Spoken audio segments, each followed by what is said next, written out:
Well, thank you, Greg, and thanks for that speech. And also thanks to Dame Kate Barker, Mike Emmerich, to the Metro Dynamics team, and everybody who was involved in this outstanding report that gives us a significant evidence base to prove to government the strength of our economy. And I'm going to use the time that I have now to softly challenge you, Greg, and hopefully to strongly challenge government as well, to back up the findings of this report. Sitting here looking out into the room, I see faces that I see virtually every week of my life, and the delight in that is that every political elected leader is here, every part of the county is represented, and I think that, that this report challenges us as political leaders, as well as the government, to work together for the greater good of the entirety of the county. And it's a combined authority system that allows us to have that whole county, whole vision for the entirety of Cambridgeshire and Peterborough. Now clearly, we believed as politicians that we knew exactly what was going on in our county. We live there, we see it on a daily basis, we understand the issues in each of the districts, the city of Peterborough, and across the county of Cambridgeshire. But what Kate has put together here is a significant document that looks very keenly at each area and proved to us what we expected was that our economy was growing stronger than government thought. It proved to us what we really knew, that we weren't building enough houses to solve our housing crisis. And it proved to us what we feel, and all of us suffer every day, which is that our transport network is simply not adequate to feed the growth of our economy. The reality is, Greg, that there are 70,000 homes in the local plan, and I've been asked by the devolution document to build 100,000 homes above that, and our road network and rail network simply can't cope with what we have at the time. We've put forward significant plans to dual the A10, the A47, which Dame Kate Barker mentioned several times, not just because it's a slow road, but it's an extraordinarily dangerous road as well. And potential for an M11 North we've mentioned, and of course the metro for the south of the county. Unless we are bold in our vision, we cannot deliver for the people of our county. We know, as politicians in Cambridgeshire and Peterborough, and I know that you are aware as well, that currently Cambridgeshire and Peterborough is paying £5 billion a year into the UK economy. That's a significant amount of money, and we also know that we are not really getting our share back. I could be mean to the Northern Powerhouse and to the Midlands Engine, but I'll be polite to those. But I will say that it's Eastern Enterprise that's driving the UK economy, and it's Eastern Enterprise that is financing lots of the things that are going on in the north. And we need our share too. Because what's proven from this document is if we do not put our share, or get our share for investment into our economy, it will begin to go backwards.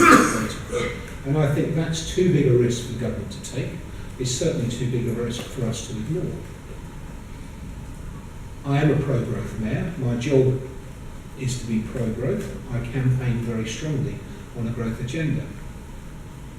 I know that to create that growth for government, to get that £1.5 billion GDA plus per year extra, that we have to invest.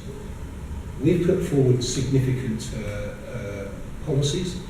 Land value cap has been mentioned in the paper, and we know that that's a way to develop not just more housing, but to create more affordable housing. And our policies include creating houses on the market for first-time buyers for £100,000.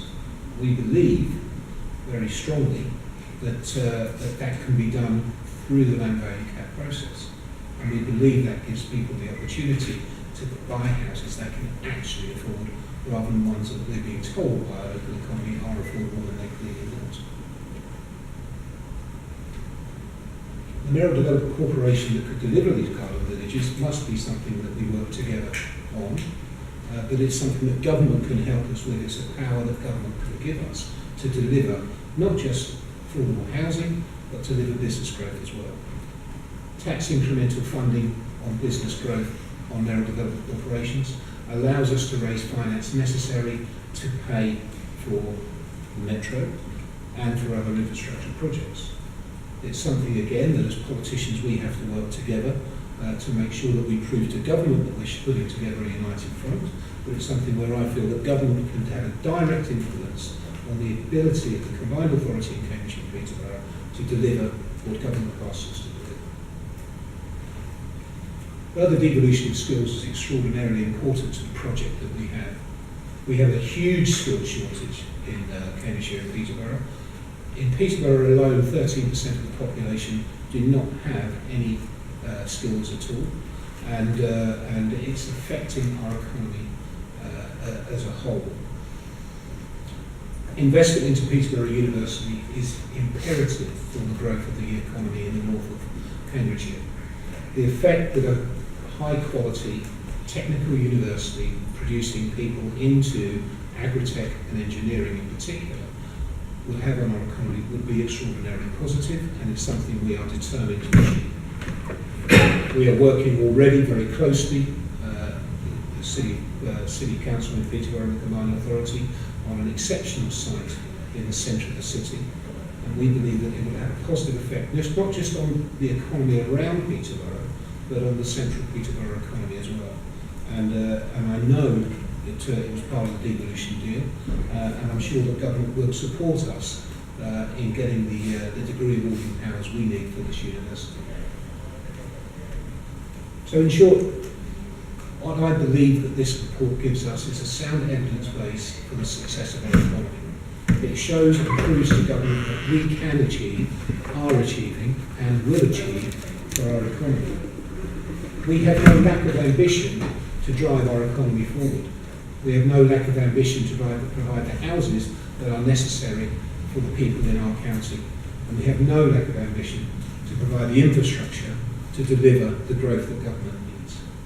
So again, I will thank you for coming, Greg, and I will ask you to work alongside us, the politicians of Cambridgeshire and Peterborough, to help us to deliver for government and for the national economy.